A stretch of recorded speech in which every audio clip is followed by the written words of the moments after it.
L'histoire de Brajac débute sous le règne du roi Dagobert vers l'an 635. Un Saxon nommé Thillot, converti au christianisme, devint moine au monastère de Solignac en Haute-Vienne.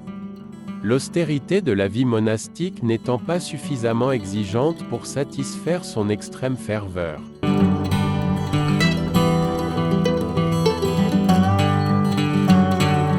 Il se décida alors de se retirer dans la solitude pour mener une vie d'ermite.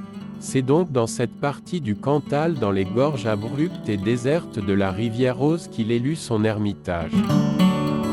De nos jours, les traces de son habitat sont parfaitement visibles. Des marches ont été taillées dans la pierre pour mener dans sa pièce de vie, délimitée par un rectangle abrité par de gros rochers.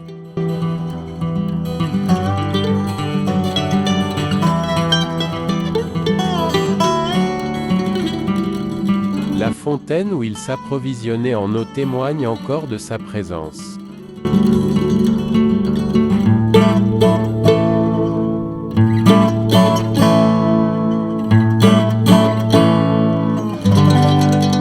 Il décida de construire un oratoire qui fut détruit par les Sarrasins en 732.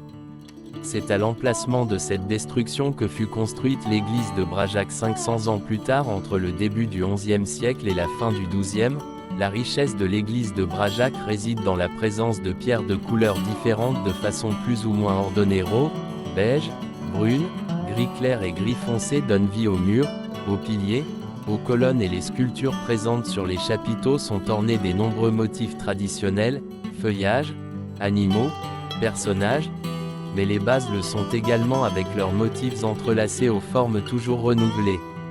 On compte plus d'une centaine de décors sculptés sur les colonnes et colonnettes de l'édifice. On n'y compte pas moins de 120 motifs qui font de cet édifice un des plus beaux témoins de l'art roman dans le Cantal.